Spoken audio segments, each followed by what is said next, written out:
नमस्कार भाई और बहनों, आपका हमारे चैनल पर स्वागत है। आज की वीडियो में हमारे साथ हैं श्री सुरेश चंद्र जोशी जी। आज हम इनसे इनका संक्षिप्त परिचय लेना चाहते हैं। सर, आपका हमारे चैनल पर स्वागत है। तो सर, अपना संक्षिप्त परिचय देने की कृपा कीजिए। Thank you. बेटा, मेरा संक्षिप्त परिचय, मैं सुरेश चंद्र जोशी अपर सचिव हूँ उत्तराखंड शासन में।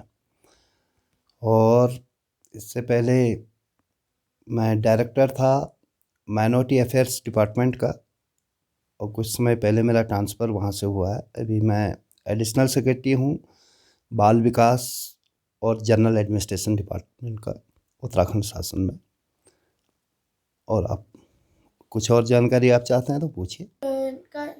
आपने पढ़ाई कहाँ से की? हाँ, ये गुड क्वेश्चन। मैं यहीं प्राइमरी पाठशाला Chotihar, junior high school Chotihar, GIC Gangoli Hat से मैंने इंटर किया था, जीआईसी गंगोली हाट से। उसके बाद मैंने ग्रेजुएशन इलाहाबाद से किया, और वहीं से मैंने लॉ ग्रेजुएट हूँ मैं इलाहाबाद से। सर, आप अपने बचपन के बारे में कुछ बताइए। बचपन तो हमारा यहीं गांव में बीता, पर हाँ, थोड़ा स्कूलिंग का हमारा रहा कि मेरे चाचा जी प्राइमरी स्कूल गंगोली हाट में टीचर थे पहले। तो मैं जब छोटा बच्चा था तो उनके साथ वहाँ पढ़ता था। फिर चाचा जी का ट्रांसफ़र हो गया कहीं दूसरे स्कूल में, जहाँ जहाँ उनका ट्रांसफ़र होता रहा चाचा जी का, तो मैं प्राइमरी लेवल पे तो चाचा जी के साथ एजुकेशन ली। और उसके बाद फिर मेरे पिताजी टीचर थे, तो पिताजी जूनियर हाई स्कूल लेवल पे जहाँ पिताजी का ट्रांसफ़र होता रहा वहाँ हम एजुकेशन लेते रहे।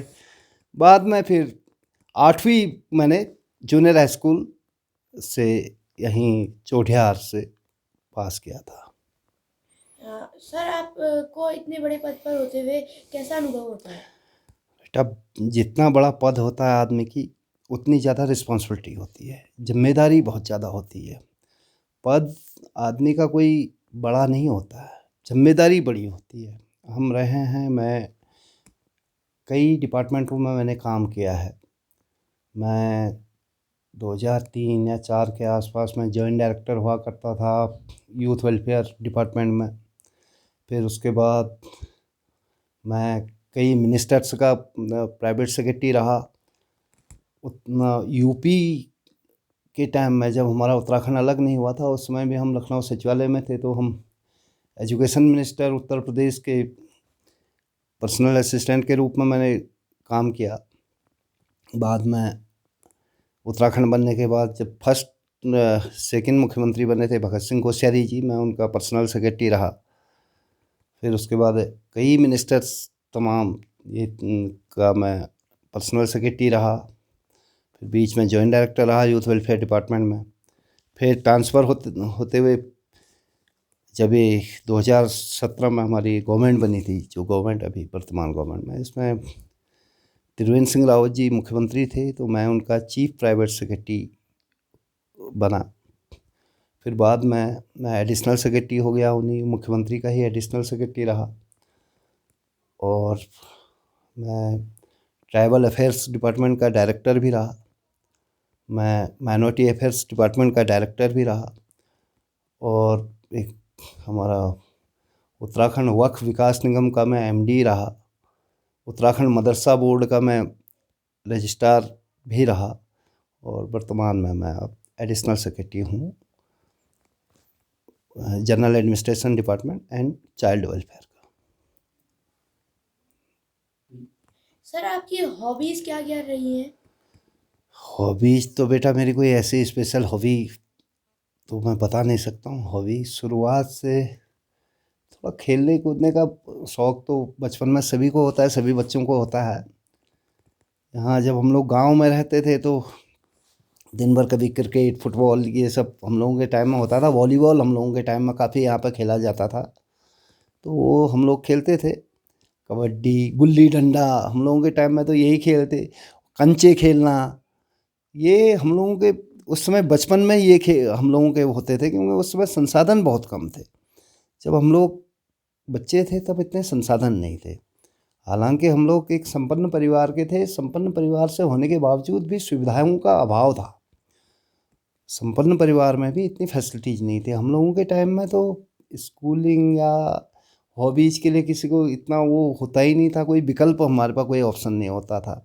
न एजुकेशन का भी कोई इतना बड़ा वो नहीं था, जैसे आजकल के तो बच्चे तमाम अपना होमवर्क करना, ये करना, वो करना, उसी में बिजी रहते हैं। तो हम लोगों का तो टाइम ऐसा था कि हम लोग स्कूल से आए, बस्ता फेंका, चल दिए जी खेलने के लिए। कहाँ जा रहे हैं पता ही नहीं, रात को आए, रोटी मिल गई, खाया और सो गए। कोई मतलब नहीं होता था बचपन में, सिर्फ बचपन खेल खेल में ही बीतता था। यहाँ कभी ऊपर एक वो हमने मैदान बना रखा था, उसमें हम लोग क्रिकेट खेलते थे। जैसे धीरे धीरे जब मैं यहाँ से निकल गया 86 में, इंटरमीडिएट करने के बाद जब मैं इलाहाबाद गया तो थोड़ा समाज में गए। फिर वहाँ क्योंकि हमने तो साइकिल भी इलाहाबाद जाने के बाद पहली बार देखी। हमें ये भी नहीं मालूम होता था कि साइकिल क्या होती है। साइकिल पहली बार देखी। और जब मैं पहली बार इलाहाबाद गया 86 में, तो मैं हल्द्वानी में पहली बार मैंने ट्रेन देखी थी। मैंने उससे पहले ट्रेन भी नहीं देखी थी। और साइकिल भी मैंने इलाहाबाद में ही जाके देखी कि साइकिल कैसे होती है। और मैं था लंबा चौड़ा आदमी, काफ़ी हाइट लंबी थी मेरी। छोटे छोटे बच्चे वहाँ पर साइकिल चलाते थे, तुमसे भी कम उम्र के बच्चे साइकिल चलाते थे। और मैं उनको साइकिल चलाता हुआ देखता था तो मेरे अंदर बड़ी वो आती थी, अपने आप को हीन भावना। जैसे मैं सोचता था यार मैंने साइकिल चलाना ही नहीं आता, शर्म लगती थी लोगों में। तो वहाँ पर फिर ऐसे बरसात का टाइम था, शायद मई जून का महीना रहा होगा, जून जुलाई का महीना। तो फूफा जी की साइकिल होती थी वहाँ पर रखी हुई। तो मैं सारी रात उस साइकिल को जो है सड़क पर यूं यूं वो करता रहता था और सुबह आके सो जाता था। ऐसे करते करते मैंने एक हफ्ते में साइकिल चलाने में मैं एक्सपर्ट हो गया। साइकिल चलाने लगा। फिर ऐसे ही खेलने भी इधर उधर जाते थे, कुछ यारी दोस्ती बढ़ी, तब मुझे थोड़ा बास्केटबॉल का शौक़ पैदा हुआ उनमें। फिर मैं बास्केटबॉल खेलने लगा। मैंने उत्तराखंड, उस समय उत्तर प्रदेश था, उत्तर प्रदेश की बास्केटबॉल टीम में मैंने प्लेयर रहा। बाद में मेरे हाथ में थोड़ा सा चोट लग गई, तो इसलिए मुझे बास्केटबॉल खेलना छोड़ना पड़ा। और ताइक्वांडो मैंने सीखा, मैं ब्लैक बेल्ट हूँ ताइक्वांडो में। तो ऐसे ही रहा। हॉबीज कोई फिर स्पेशल हॉबी नहीं थी, एक मतलब थोड़ा बहुत करते करते। ऐसे एक हमारे मित्र थे, तो उन्होंने ताइक्वांडो का थोड़ा सा वो लगा, तो ताइक्वांडो में मैं ब्लैक बेल्ट हूँ। अब तो खैर वो भी बहुत दूर हूँ अभी उससे, काफ़ी टाइम से।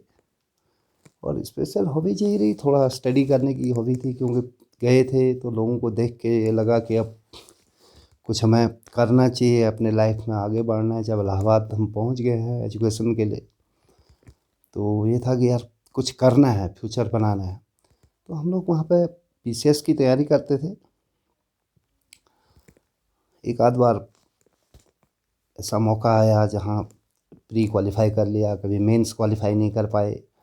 तमाम एग्ज़ाम्स की तैयारी करते थे, स्टडी के अलावा कोई चीज़ हॉबी नहीं रही। विशेष स्पेशली हॉबी ये थी कि बुक मिल जाए, बुक की पढ़, कोई भी किताब मिल जाए उसको पढ़ना है। और आते जाते जब हम लोग आपस में जितने भी हमारे फ्रेंड सर्किल था, सब में हम लोग कहीं निकलते भी थे, तो आपस में डिस्कस यही होता था, यार वो एग्ज़ाम आने वाला है, उस एग्ज़ाम के लिए क्या क्या होगा, क्या क्वेश्चन आ सकते हैं, क्या नहीं आ सकते हैं, आपस में यही डिस्कस होता था। हालांकि मैं थोड़ा आलसी टाइप का था और मेरे फ्रेंड लोग बहुत अच्छे वो थे। आज कई मेरे दोस्त लोग बहुत अच्छी पोस्टों में हैं, कुछ आईएएस ऑफिसर भी हैं, एक आध फ्रेंड लोग। कुछ मेरे फ्रेंड आईएफएस हैं, इंडियन फॉरेन सर्विस में हैं, कुछ पीसीएस ऑफिसर्स हैं। हालांकि हमने इस लायक, क्योंकि एजुकेशन हमारी नहीं थी, फिर भी अपनी कोशिश की, तो लास्ट में सेक्रेटरीट सर्विस में मेरा सिलेक्शन हुआ, यूपी सेक्रेटरीट सर्विस में। और आज प्रमोशन होते होते आज एडिशनल सेक्रेटरी तक पहुंच चुका हूँ। चुनौतियाँ तो लगी रहती है लाइफ में, चुनौती का सामना करना सबसे बड़ी बात है। कोई चीज़ पाने के लिए तो मेहनत करनी ही पड़ती है। हाँ, जितनी मेहनत की मैंने उस लायक पोस्ट मुझे मिली।